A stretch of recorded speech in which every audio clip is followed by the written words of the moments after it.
Somewhere in the Arizona desert, where silence outlives memory, the rocks still whisper. The sun had nearly set when Dr. Elisa Rowan arrived at the dig site.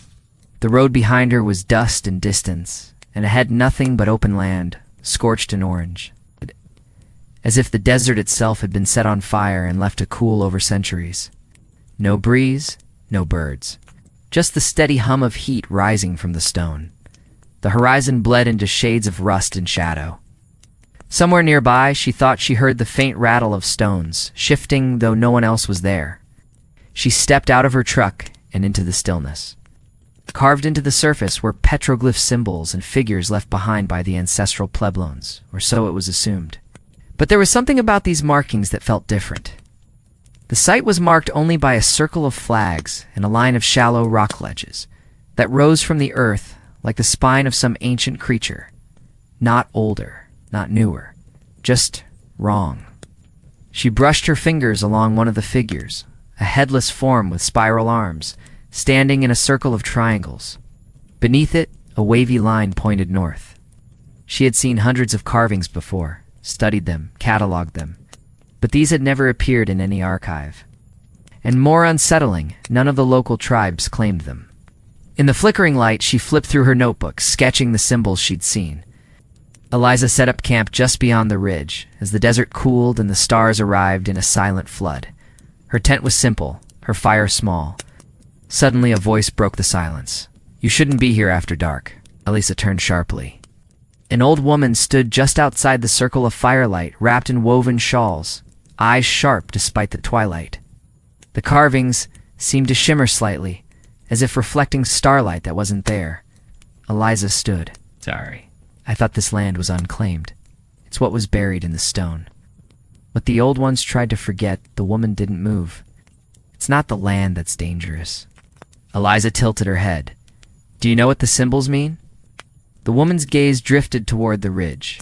"They are not symbols, our locks. They hold something in." Before Eliza could respond, the woman turned and walked into the night, her footsteps leaving no mark in the sand.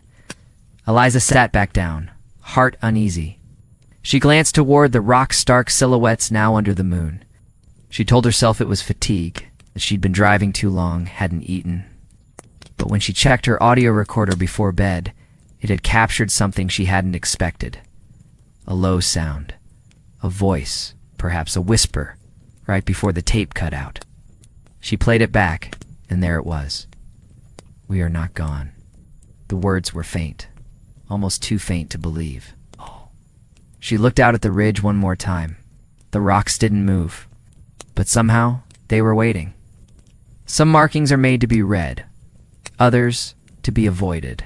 Eliza woke to silence so deep it felt like pressure. The desert was never truly quiet. There was always the chirp of insects, the whisper of wind, the call of a night bird. But now, even the air felt still, as if the land itself was holding its breath.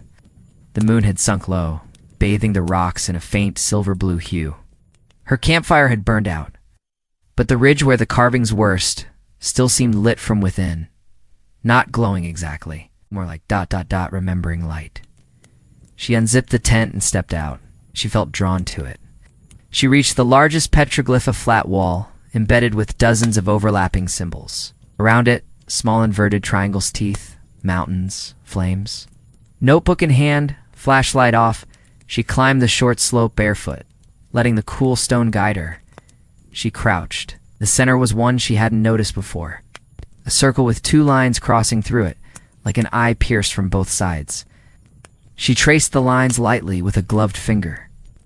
The temperature around the stone dropped. Cold radiated from the carving itself, like heat sucked from the night. Then her notebook pages fluttered without wind.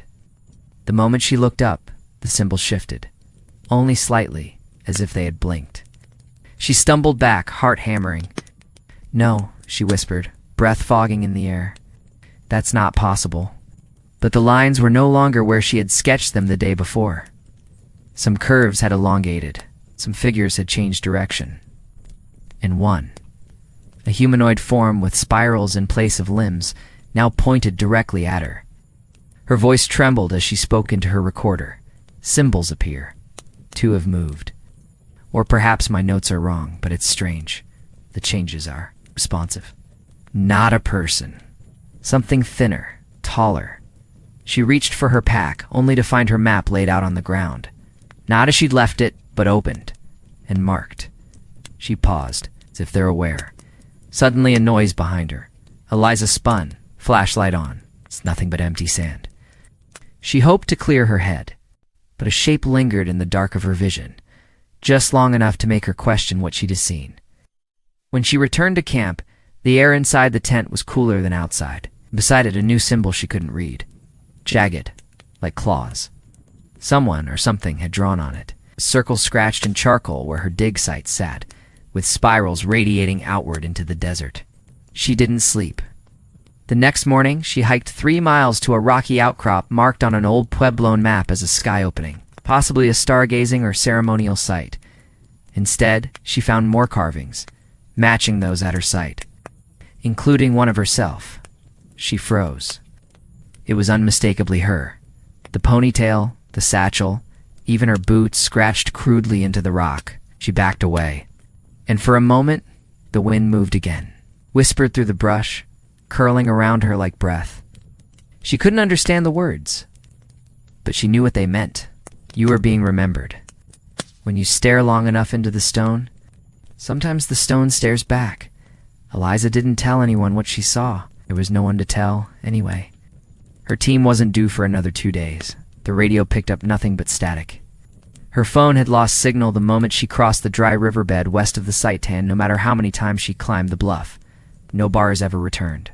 It was just her and the stones. Cameras, microphones, sensors. Not for science, at least. Not anymore. Now, it was ritual. A way to feel less alone. To prove to herself that the world hadn't bent completely. That night, she set up her equipment in front of the main ridge. Shadows stretched longer than they should. The carvings once still now felt like thoughts held in stone, almost vibrating under her gaze. As the sun fell, the rocks seemed to lean closer. She sat cross-legged, recorder in hand, and began to speak. But physical evidence now includes altered notes, charcoal marks on camp maps, and engraving that appears to depict me. This is Dr. Eliza Rowan. Site log, Day 3. Unverified phenomena persist. Symbols may be shifting. Apparitions, possibly visual hallucinations. She paused. She stopped the recording. It sounded crazy. She stood, flashlight in one hand, and approached the oldest petroglyph slab, so worn it looked like melted obsidian in moonlight. The spiral figure was there again. Only this time, the spiral was open, not closed like before. Curious, cautious, Eliza removed her glove and pressed her fingers to the symbol. The rock wasn't cold. It was warm, and then the world spun. It was as if she had stepped off the earth. The ground underfoot softened, turning from gravel to red dust. The sky turned green at the edges, like dawn through a prism. And before her stood a man. The stars wheeled above her, no longer fixed in place. No, not a man, a being shaped like one. His skin shimmered like carved basalt, but his eyes glowed white, deep and ancient. He didn't speak, yet she heard his voice directly inside her. You reach through the stone. Now the stone reaches back. Eliza's breath caught. What are you? Left to remember, until memory becomes voice again. The figure tilted its head. A memory. A warning. A prisoner. Of who? Of those who built the stones. Long ago. Long before your tribes. Before language carved its first breath. The air around them shimmered with moving glyph symbols, swirling like smoke. You were sealed inside? Eliza asked, trying to hold her ground. Not sealed, preserved, not dead, not alive. She stepped back. What do you want from me? The figure extended a hand, not threatening, not kind, just inevitable. To finish the sentence they never dared complete, the wind howled. The sand rose, the sky fractured, and suddenly she was back. Face down in the dust, fingers still pressed to the glyph. She gasped and scrambled back, the flashlight rolling away. The stone was cold again. Still, but for the first time in 3 days, she wasn't sure she was alone. From behind her came a soft scrape stone against stone. A new carving had appeared beside the spiral. A handprint. Her handprint. Some stories are not meant to be told. They are meant to be sealed. The desert was different now. Not in the way it looked, but in the way it watched. Eliza felt it with every step. The stillness had shifted. The sand no longer crunched beneath her boots. The wind no longer brushed her shoulders. The very air seemed to hold its breath each time she neared the stones. She hadn't slept in over a day. Not since the figure in the vision. Not since she pressed her hand to the rock and it pressed back. And one symbol above all kept appearing. A split circle, like an eye cracked open. Now everywhere she turned, the symbols had changed. They grew more complex, twisting inward, layering over themselves like language evolving too quickly to be read. Her notebook lay open at her feet, but she wasn't writing anymore. Her pencil had snapped hours ago, and even if it hadn't, she no longer trusted her hands to trace what the rocks wanted her to see. She knew what it meant. It was waking. That evening, as the last light slipped below the horizon, Eliza stood once more before the stone ridge. Instead, she carried with her a single tool, a stone chisel. Someone long ago had begun the story and stopped, perhaps out of fear, or guilt, or reverence, and a choice. The symbols, she now believed, were not just locks, they were sentences. Half finished, half sealed. Now the sentence hovered on the edge of completion. But when she pressed the chisel into the rock, the wind screamed, waiting for her to finish it. The sky above her was pale and sharp with stars. She stared at the wall of carvings. The spiral figure glowed faintly in the moonlight. Beneath it, the new carving, the handprint seemed to pulse, like breath frozen in stone. She raised the chisel. At first, she traced the lines of the spiral, the same way she had seen the ancient being do in her vision. Dust erupted. The fire behind her snuffed out. Somewhere nearby, the stone cracked like ice, splitting across a frozen lake. And beneath the carvings, a new glyph carved itself not by her hand, but by something deeper. It was a figure of her. She had found it at the base of the ridge, where no other glyphs had ever been. She placed it beside the ancient spiral and began carving, standing at the ridge. One hand raised, one pressed to the stone, her face blurred. Mouth open. A closed loop made of two spirals, interlocked memory and silence, wound together. Screaming or singing, she didn't know. But she knew what had to happen next. From her bag, she took a final object. A smooth, blank stone. Not a word, not a figure, but a seal, a shape that had come to her in the dream. Simple, infinite. She pressed her palm into it when she was done. The ground quieted.